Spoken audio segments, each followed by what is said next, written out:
little head in there. He is a. His We're little head live. is This sticking is out. Tom Duty, middle-aged American.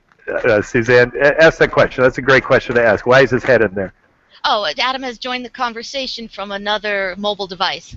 All right, Adam, I can see your head. Shake, I don't think you're participating, though. You are an observer. Right. So, listeners, you can see me only. We actually have another voice on here, and then we have an observer, essentially an audience member, and that's Adam Strum. So we have a husband and wife, but we're only going to hear from the wife, Suzanne. These two are partners in life and marriage, and they're also partners in the business we'll be talking about. So let me finish the Howdy Doody thing. If you ever visit my website, you type Howdy Doody into Google. You'll find the correct spelling of the famous puppet. You then combine Tom Duty in a Google search for my site. So, Suzanne, thanks for taking time out on Martin Luther King Day to talk about debt. Yes, can you hear me well? Perfect. Okay. Suzanne, you know, we had audio trouble last time, and I tried to sort of work through it. I thought I've had this happen before where Google can actually hear the other person, but I can't. So I had this idea we could kind of somehow make this work, even though I couldn't hear you. Well, I was wrong, because I couldn't hear you, and Google couldn't hear you either.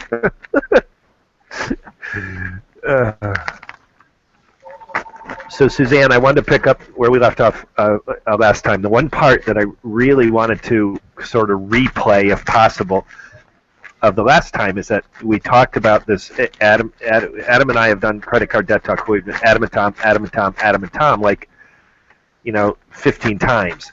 And then we had me with Lydia, and then followed by a 15 minutes with me and John. And it was something in that decided you might be willing to participate in one of these. Could you say more about this, Suzanne? Yes, I think it's an excellent idea to hear from other people. You get different viewpoints and different explanations. Well, not that certainly the qualities and the philosophies of the business are still the same, but you have different interpretations. It's always good to hear from a different voice. And I agree, but what was it about your observations? What changed in, what you just answered, Suzanne, was, yeah, it's good to include other people, but you didn't say why all of a sudden you're willing to include Suzanne. In other words, you were speaking in general terms. Make your answer more personal. We had a lot of, I'm not sure if you want to say listeners or observers, but we had a lot of traffic. Yeah, without question. Some different opinions with some different people. So Yeah. That's definitely something that I would like to continue. I'd like to have a lot of, again, I'm not sure if I want to say listeners or watchers, a lot of participants. I think that's wonderful. Yeah. We definitely have a small yet growing audience, and this credit card debt talk is able to, of course, just with the magic of the internet, anything can get attention. The real trick is retaining attention. If someone clicks on something, are they actually going to keep listening? And on Credit Card Debt Talk, they do, and I think it's mostly credited to of course, the content matching what people are seeking when they find it. In addition to that, it's just the idea of unscripted conversation.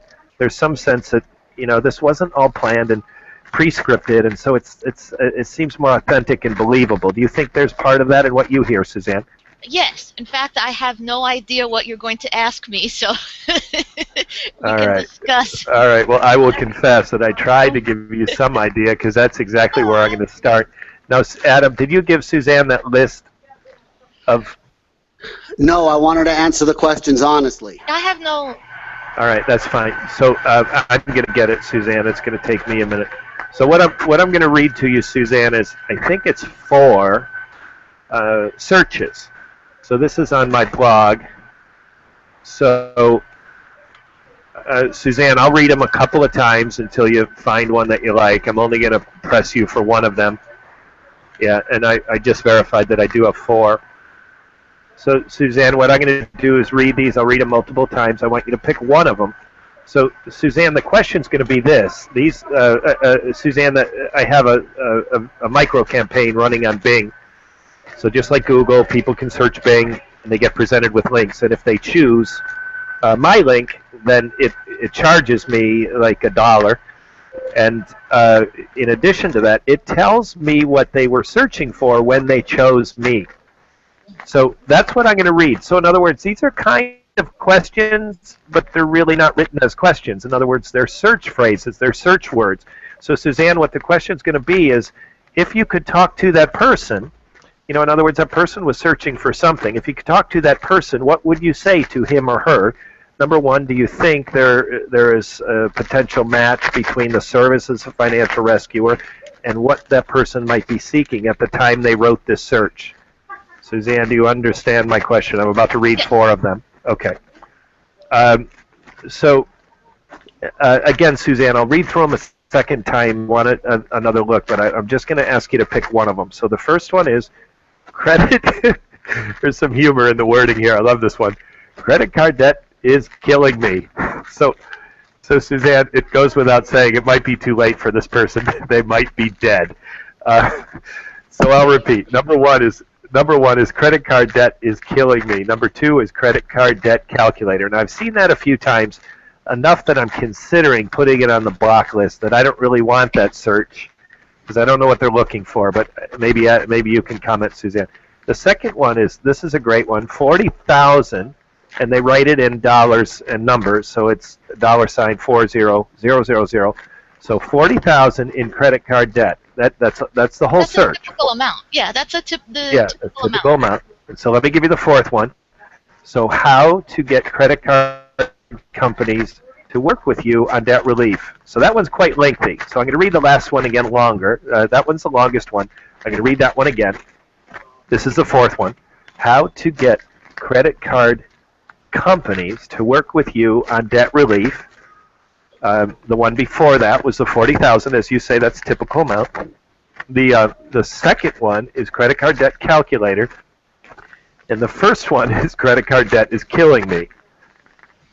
Well, I choose the last one, but that has so many subtopics, I might stick to a simple response. It's your choice. You don't need to guide. In other words, I'm not expecting a comprehensive answer. So if you hear part to get started, go with it. You don't have to answer all components of it. So right. Well, the first thing that's helpful is to show hardship. I've lost my job. My spouse has passed away. I have reduced hours at my job. I was sick. I'm on disability. Hardship is something that will help your case to show why you cannot make payments the way that you do. Okay, so let's talk about this. What if they can't establish hardship? What does that mean? How would they know if they can't establish hardship? How would they know if they can't? Yeah. I think if they're not able to make their payments, something has happened that's causing a hardship. Maybe their rent has gone up. Maybe the car, they need a new car. I mean, there's so many things that can cause a hardship that they can't afford their previous payments. Right. But Suzanne, let's face it. If you phrase that question the wrong way, it would say, is it easy to make your payments? And everyone said, oh, God, it's not easy. Well, you have hardship. But it's not quite that easy, is it? There is a certain hurdle that these people have to pass. Can you say more about that? Well, if you're choosing whether to pay your cable bill or to pay your medical bill, I think that's a definite hardship. That's a problem. It's a problem, and you shouldn't have to do that. You need help. Let me extract from your answer, Suzanne. You deliberately chose cable bill as kind of a fundamental basic expense. That's internet for many people, and that's important. Right. So, like, if someone were to say, and this is purely hypothetical, I'm having a hard time paying my bills, and if I don't pay my bills, I'm not going to be able to go to, Rio de Janeiro because I still have my vacation from Greece on the credit card. If someone were to say that, what was your reaction? Can you phrase that again? I didn't quite get it. You have to say that again. All right. So let's say I'm trying to find vacation. If they've paid for an expensive vacation and they can't afford it. Yeah, everyone says, if you ask someone, is it hard to pay your credit card bill? Everyone's going to say yes. Yeah. But what if the example is, I can't seem to figure out how to pay for my upcoming vacation to Rio de Janeiro because I still have a lot of debt from my recent vacation to Greece. That's sort of different. Am I right? I don't even know really how to answer that. I think but what's happening now? Forget about the new vacation. What's happening now? Are you struggling to pay the minimum payment? What's happening with that credit card now? I don't really care what you used it for. That's not right. That's what. Suzanne, you got there. You got exactly what. That's not you got exactly to my point. So let me. On whatever you could afford to spend it on at that time. But what's happening now? So, Suzanne, regardless of if that credit card debt came about through extravagance, through luxury, it is irrelevant. It is what are your expenses now? You deserve to be able to pay your bills. If you can't, and this debt's getting in the way, then that's hardship. Right. Absolutely. Right. So I remember from telemarketing that sometimes they would say, I started paying my bills on debt because I was taking care of my elderly mother, and I couldn't work and take care of her. Well, that sounds like a really kind of honorable expense, but whether it's something really emotionally charged like that, or it's a vacation to Rio de Janeiro, it doesn't matter. That debt was accumulated, and you look at that debt compared to someone's current expenses, and that is what you determine hardship. Well, yeah, if you can't, I don't know how to put it simpler maybe, but if you're not able to pay your current bills, but you were anticipating being able to pay the bills, it seems like something has happened there that for whatever reason you cannot afford your payments, then I would assume you are having something going on in your financial part of your life that you can't pay that. I'm sure nobody puts something on the credit card and goes, I'm not paying that. Nobody does that. Everybody wants to pay their bills. And so for whatever reason, they're not able to pay for whatever it was they put on the card. It still would sound like currently they're having some kind of hardship. All right, Suzanne, let me ask the question differently. So, as you said, hardship is a prerequisite. Is that a fair phrase? You got to establish hardship to have the services of financial rescuers available to you. Is that properly stated? It's very helpful. It's very helpful to show some kind of hardship. But if the basic premise is I can't afford to pay my bills, I'm having trouble paying my bills.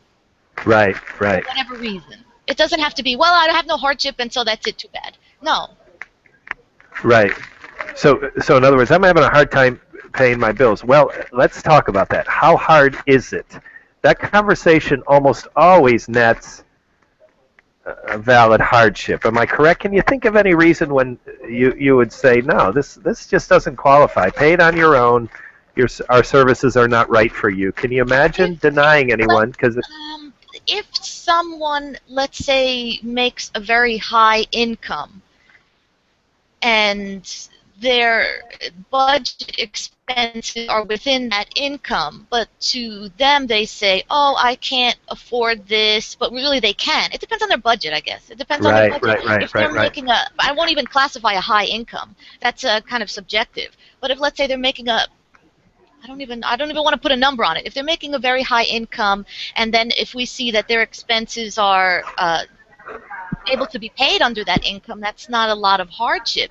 We can still try to assist you, but you would be more prone to still possibly you could have a lawsuit. Right. I understand. So, Suzanne, let me go back to that list. You immediately went into hardship, but no one actually said the word hardship. But which one triggered your inspiration to talk about hardship? What was the last one? How do you get credit card companies to work with you? Right.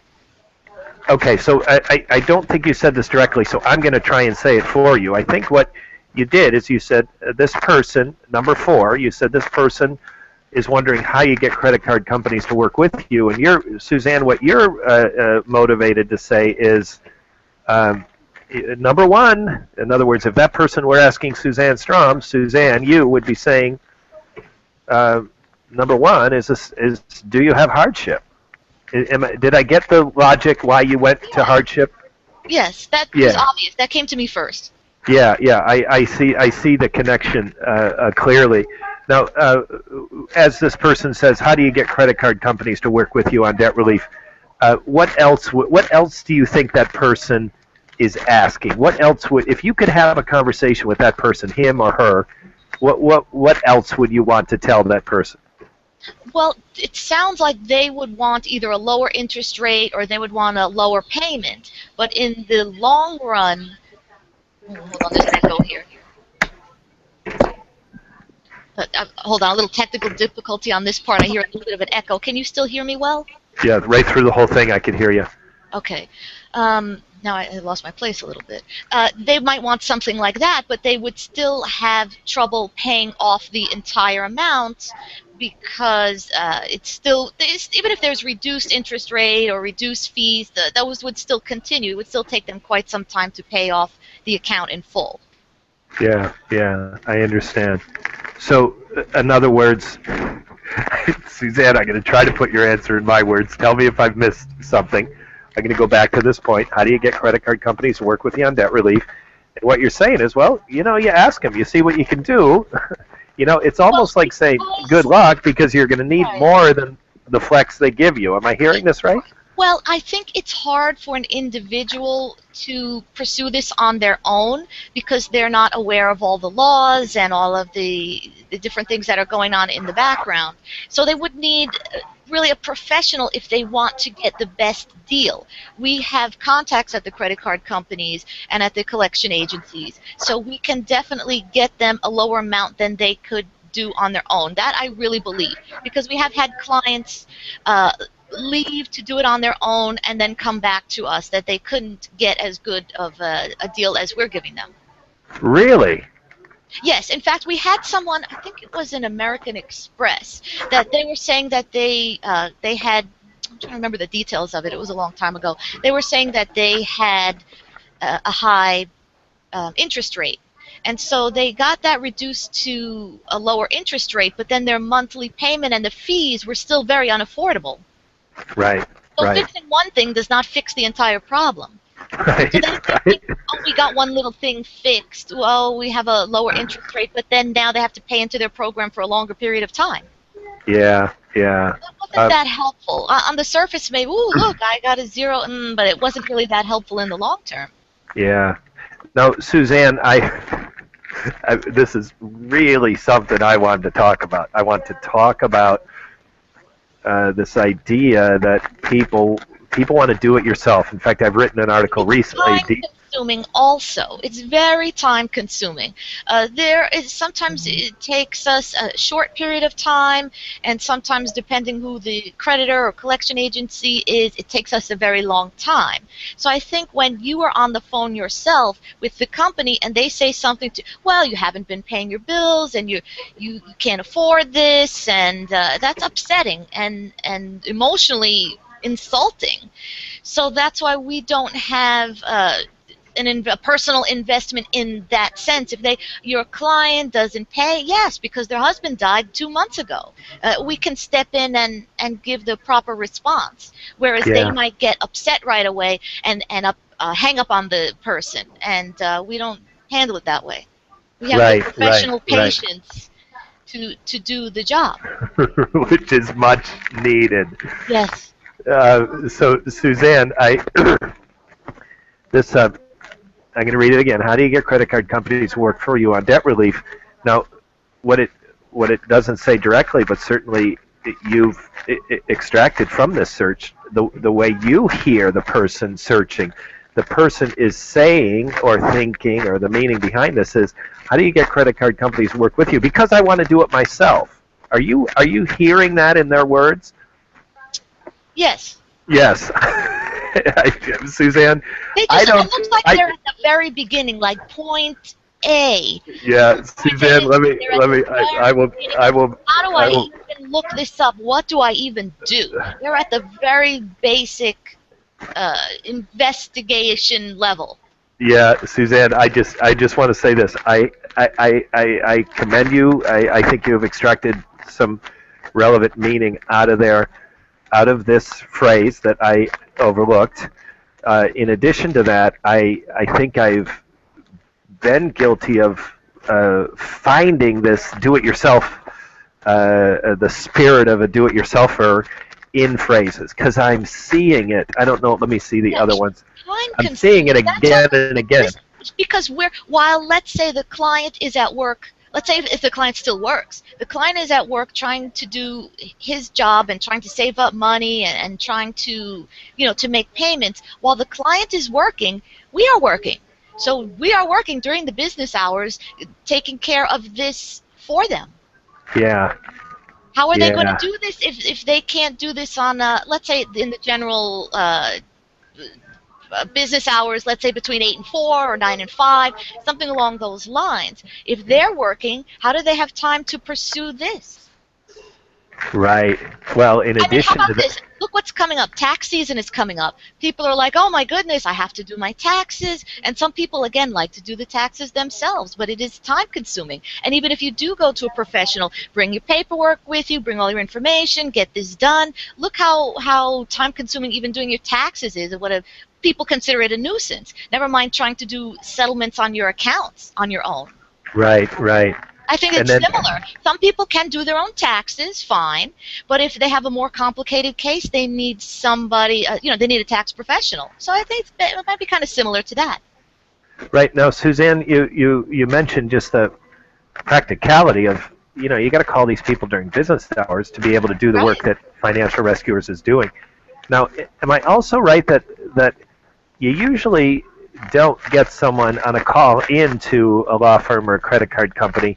You really need to be available when they call you. So, like, if you were to look at Robert's calls, is it? I'm just guessing. I don't know this because I'm not in the office. So you can take Adam's calls, your own calls, John, or whoever's doing negotiation.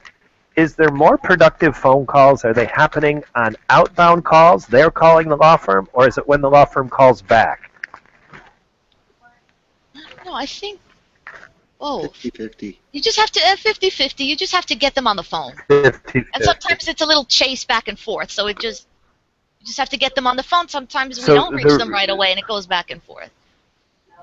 So the reality of it is the practicality that you referred to, someone trying to do it on his or her own, he or she's got to be available to take those phone calls, or they're instantly half as productive as your office would be, because you're professionals. This is your job to answer the phone. Right. Their job is to do another job and to get groceries and to watch kids and to, as you say, do taxes. They're not available with their paperwork ready and their script ready in an instant when they get a phone call, a return phone call. Is that also part of it? Yes.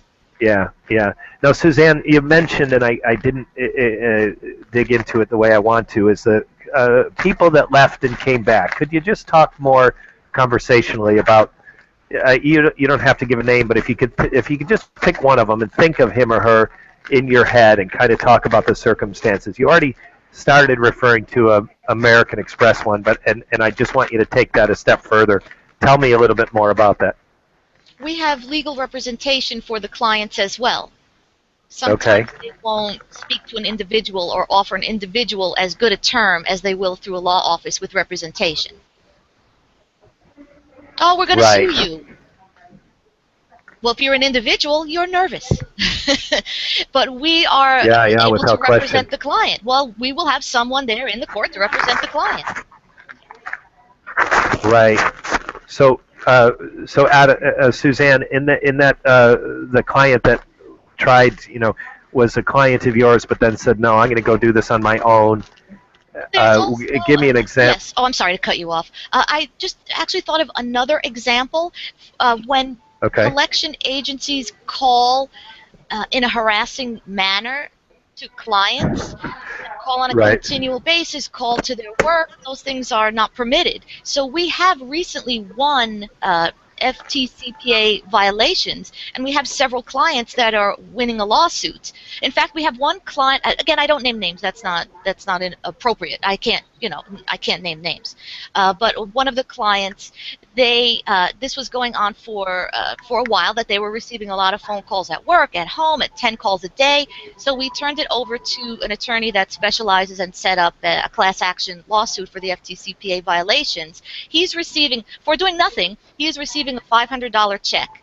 And also the debt was at $18,000, and that's being settled for $2,000. And so They're basically dropping their claim. So, however, not to zero. So, in other words, 18 goes away, Well, this particular replaced by case, 2. well, I mean, But then they're also getting 500. So that's a $300 plus. well, they're getting $500 for their trouble, and they didn't have to pay. You know what I'm saying? They didn't have to pay anything for for that. They're getting a $500 check for their trouble due to the winning the case, due to the attorneys winning the case. And then in addition, the debt was $18,000, and the settlement will be $2,000. And then they don't have to worry about it anymore. Now, what about paying the lawyer, Suzanne? I think a tiny bit was taken out, but the client's portion is $500. Wow. So literally, They 18. they're not taking any additional money out of that. That's what the client is receiving free and clear after the settlement of the FTC. Lawyer fees have to be paid by the losing party. The lawyer fees have to be paid by the losing party. Oh, so your client's attorneys were paid by the credit card company. Correct. Yes. This is like an end zone great? dance celebration. I mean, right. this is obviously you chose that story because it's relevant. It's new too. It's recent. Yeah. And what state was that in, Suzanne? Florida. I have to. Florida. I believe Florida. Yeah. Adams. And is given the, if we have people listening from any state in the country, or could that example play? I mean, you refer to Fair Debt Collections Practices Act. Is that relevant for all 50 states or just Florida? That's a federal law. It's a federal law. So that magic, that celebratory success, that could have happened to anyone in this country. Yes. Yes. Yes. Very good. I think you have a mouse in your room, Suzanne. So Suzanne. I don't appreciate being called a mouse. Yes. You've been called better and worse, Adam. I will move on. So, Suzanne, in that instance, I mean, that's unimaginable. No one could do that, him or herself. Am I right? I just can't see it. Most people would not even know what the fair debt practices are. Right. That's where our knowledge becomes useful, because we can get them some additional things. Right. And the idea of going pro se to try to reminded me that went to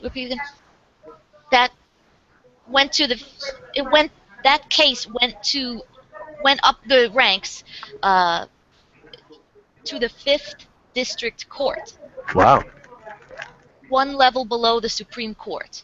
So, okay, this is obviously this is great, Suzanne. I'm going to ask. We're up to about a half hour, so I'm going to ask a little bit more about this, and then I'm going to close. So, I could talk about this kind of thing forever. There's so much to say, So, that's why Suzanne, let's. What if I just want to remind you where we kind of started on this is this idea of these collection violations, harassing phone calls, Fair Debt Collection Practices Act. Now, a listener doesn't know what Fair Debt Collection Practices Act, what class action, the idea of an attorney. Go dial this back into the client experience. What would a man or woman be experiencing that obviously you have to have debt and you have to be getting harassed to pay that debt. So what kind of things would the person be experiencing that might say, hey, this is a possibility. Those people who are harassing you have broken the law. Definitely if they call you at work and you ask them not to. This is my place of work, and you can't call me here. You have to call me at, and give them some other number. Okay. They're not allowed to call your family members. Oh, I'm calling your mother. They'll call someone's mother. Oh, she didn't pay. I mean, they'll call like a relative, and it might be a relative that the client is close with. It might be a relative the client is not close with that you don't want them Right. to know. Right. So, my mind is I'm going through a Rolodex of people that I'd like them to call. I'd like to have a bunch of debt, like have them call my brother. Yeah, right. I need that. Like, come on. Yeah, call. He call- already hates me. yeah, Like, he already hates me now. Yeah, That have I them have call to lose David. trouble. Or my sisters. My Oh. mother's elderly, so. Yeah, exactly. Yeah. Isn't that terrible? But the idea, call at work, call family members. I have this vague memory that the words repetitive, unwanted is somehow in that ruling. Am I right? And could you say more about that? If it's before or after certain hours, if it's before 8 a.m. or after 9 p.m., it's not permitted. Let's say if someone's calling and you're in a different time zone and they call you, oh, oops, I'm calling you at 10 p.m. No, that's not allowed. Yeah.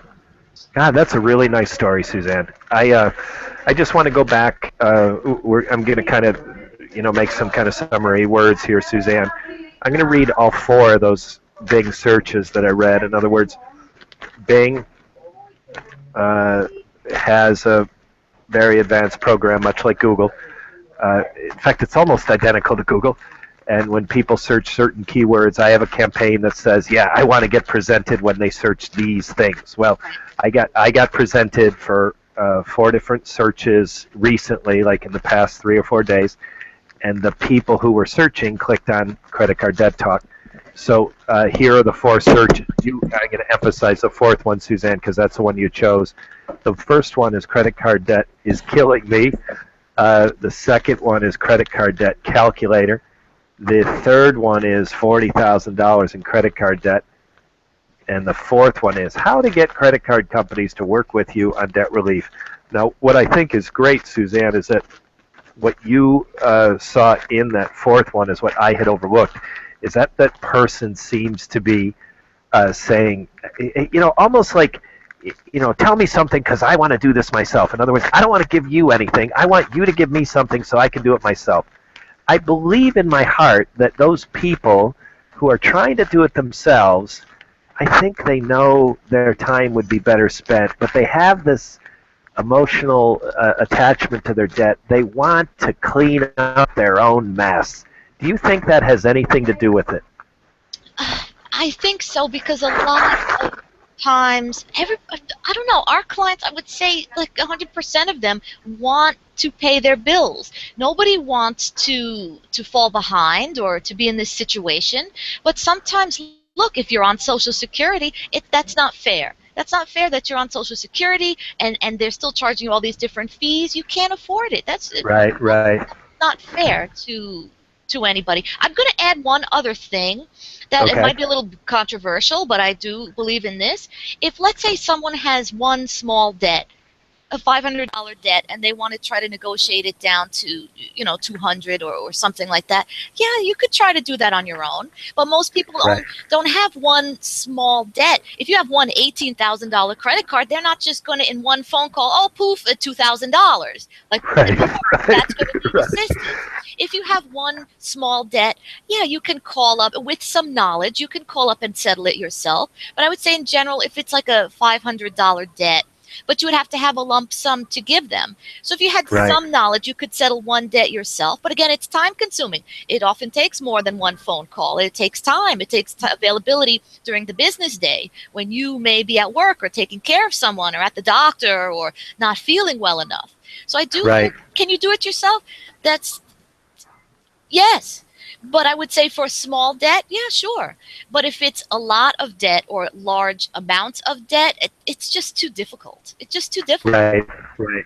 Well, in addition, Suzanne, the smaller debts, certainly 500, there is no risk of lawsuit. But that 18,000 that you mentioned, there is a risk of a lawsuit. So there's more at stake with the bigger ones. Right. It's funny. Yeah. I'll mention this because my mother has passed away, but when she did visit us out here a couple of years ago, she paid attention to what we did, and she went home. And a neighbor of hers who spoke primarily Spanish, she got on the phone and negotiated a small debt like that for him and got him a settlement. She really paid attention to what we did. Bravo, mama. That's fantastic. I don't remember the exact number, but it was one small debt, and she got like the best negotiation she could for him. But she really understood, and she could do that for one. But again, small is, when I hear the word small and knowing your business from the inside, when I hear small, I say less than 1,000. Is that kind of what you think of as small? No, I think of 500. Okay. But I mean, it just depends how much money you have saved, because you'll do better with a lump sum. But I would say 500 and under, I think you could probably. But certain medical bills, Rhonda's excellent at medical bills. She's gotten medical bills to zero. Like we had a $239 bill for somebody. She got it to zero. Why wouldn't you want that? Why would you want to spend even $20 on it? No, raise your hand, Suzanne. Raise your hand if you'd prefer to pay the medical bill. You know. I know. Well, Rhonda's son is a doctor, so she has inside knowledge about how these expenses and billing and how all that works. All right. So, Suzanne, I want to comment about the size of your business. I'm going to leverage the smallness of your business into a commercial announcement. So, listeners, if you were to track back to one credit card debt talk before this, and then another one back, there's a whole series where it's Adam and Tom. So it's Adam Strom, who's married to Suzanne. He's also in partnership with Suzanne on this business, and also in partnership with an attorney in Philadelphia. So that man's name is George Tedros, and there's Adam Strom. So Adam and I did Adam and Tom, like 18 times. And then all of a sudden, because the boss said so, we've got these employees that come to the phones. So they were thrilled to be. When they watched it back, they were thrilled. So I think they feel like I do, like, "Ooh, this was fun. This was yeah." They really enjoyed it. So. Whether Suzanne, am I wrong though? There was a little arm twisting to get them on the first time. No, not really. Not really. We just they're busy. They're busy in the office, so they felt like, I don't know how long this is going to take, but it was well worth it to get their opinion out there. I think once you try something the first time, then you see how it is. You just don't know what to expect. Right. So, listeners, please hear my point. We've got Adam, me, Suzanne. There's a guy named Robert who has yet to be on here in voice, but he's a member of this small office. You've got John and Lydia. These are all competent professionals who, in addition to negotiating debt themselves, they also talk to clients. So what I want to contrast that to is everyone says, well, we handle your information. Your information is confidential. Your information is confidential. It's handled securely. It's confidential, blah, blah, blah, blah, blah. Well, great. What does that mean when it's held confidentially in a big company where it could be 150 customer service agents? Well, every time you call, you have to talk to a new person, and it starts to feel not so confidential. Even though it's held within the confidence of that company is so big that it seems like it could be almost anyone that opens up that file. So, listeners, please hear me, and Suzanne can confirm this. If you trust the services of financial rescuers, to have a first phone call to say, let's talk about this. Might your services match our needs? The answer is yes. You move along. You sign some documents. You enroll in the program, and now all of a sudden you're a client.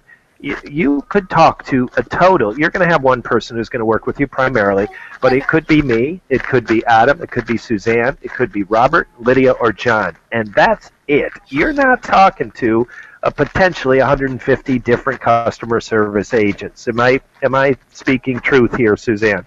Yes, we try to have one person assigned to each account, but of course Adam does oversee everyone's folders. And for example, if there is a medical debt, Rhonda would look at that because she's the expert on settling medical debt. Right. So forgive me. Forgive me, Suzanne. I want to interrupt. Suzanne, hang on. I want to interrupt. Suzanne, I keep omitting Rhonda, and it's not that I don't like Rhonda. I love Rhonda. I am omitting Rhonda because Rhonda, like me, is remote. So I'm in New Jersey. Rhonda's in Philadelphia, and this service center is in Tempe, Arizona. So the list that I made was me plus the service center. When better stated by Suzanne, it would include Rhonda. So we're talking about the attorney who's retained by the company, whose name's George Tedros. He's in Philadelphia. Then the service center includes Suzanne and Robert and Adam and Lydia and John. And then there's me, and that's the entire business. There's no one else that you need to speak to get this whole thing handled. So confidential truly means held in confidence within the company, and that company is not so big that it feels not confidential. Did I get it right better the second time, Suzanne? Yes. Yeah, but you understand that she's so good at the medical bills. Why would I have somebody in our? We want the best person for each debt. Right, of course. Yeah. Right, and it's also true, even though the phone rings in Tempe and not with Rhonda. Rhonda does talk to clients, right? She calls to clients when she needs to. Yeah. She's wonderful with the clients, honestly. She's really, really good at what she does. It's funny because she'll always tell me, "Oh, do you have something I can settle?" I'll send it to her. An hour later, it's done. So, Suzanne, if someone is listening and someone wants to talk specifically about medical bills, that person could talk to Rhonda. Am I correct? Yes. Okay, so let me once more again do a commercial announcement. The phone number for the Strum office, for the Financial Rescuers office in Tempe is 866-516-1985. That same number, asking for Rhonda, who has not been on one of these calls yet. Maybe you will inspire her to do that. So that same office, an expert in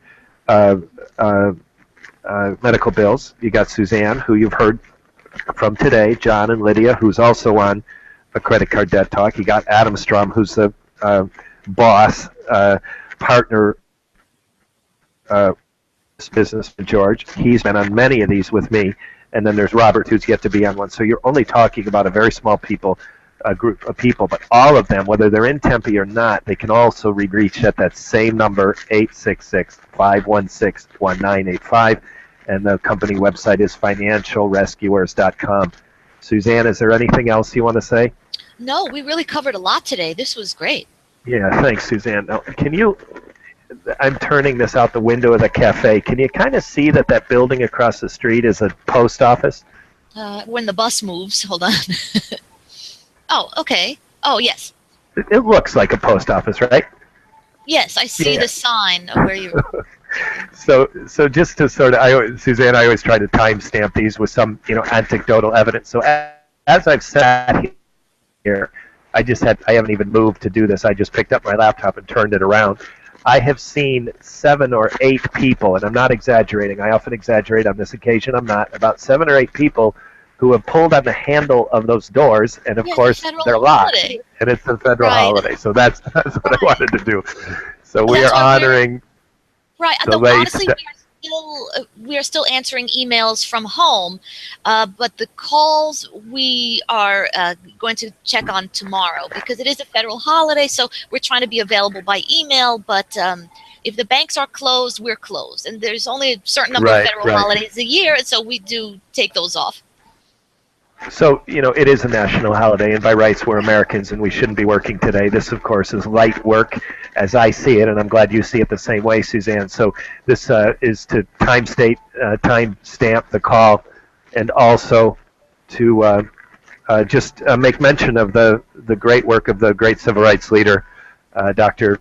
Martin Luther King Jr. So that's all I have to say, Suzanne. I'm going to say the company phone number and web address one more time. I'm going to do my howdy doody thing and then say ciao. Final ciao, Suzanne. Am I going to see you on another credit card debt talk? Yes. Yes. I'm sold. All right, 866-516-1985. You can get Tom Duty. You can get Rhonda. We are not in Tempe. You could also get to the attorney, but he doesn't have all that much, nor does he need to, client contact. Then in Tempe, with client contact, you got Adam Strum, Suzanne Strum, you got Robert Floyd, you got John and Lydia. I got to get better. I don't know their last names yet. I'll learn those in time. 866-516-1985. Thanks for listening, Suzanne. Ciao, ciao, ciao. You can just click offline and go about your day. Thanks, and thanks to Adam, Suzanne. Oh, ciao, thank ciao, you. ciao. Bye. This has been Tom Doody, middle-aged American living in New Jersey near the Lincoln Tunnel. If you were to visit my website, you would type Howdy Doody into Google. You'll find the correct spelling of the famous puppet. You then combine Tom Doody in a Google search for my site. This is where I am. And this is a clever spelling of... I think it's supposed to say cafe, but it's a K and a F and an E, and it's absolutely fantastic. It's quite fancy.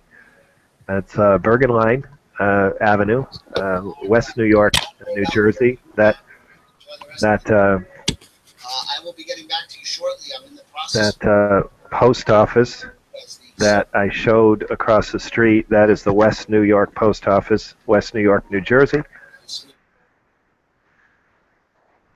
near the Lincoln Tunnel. Have a good evening, good morning, good evening, or restful night's sleep. Ciao.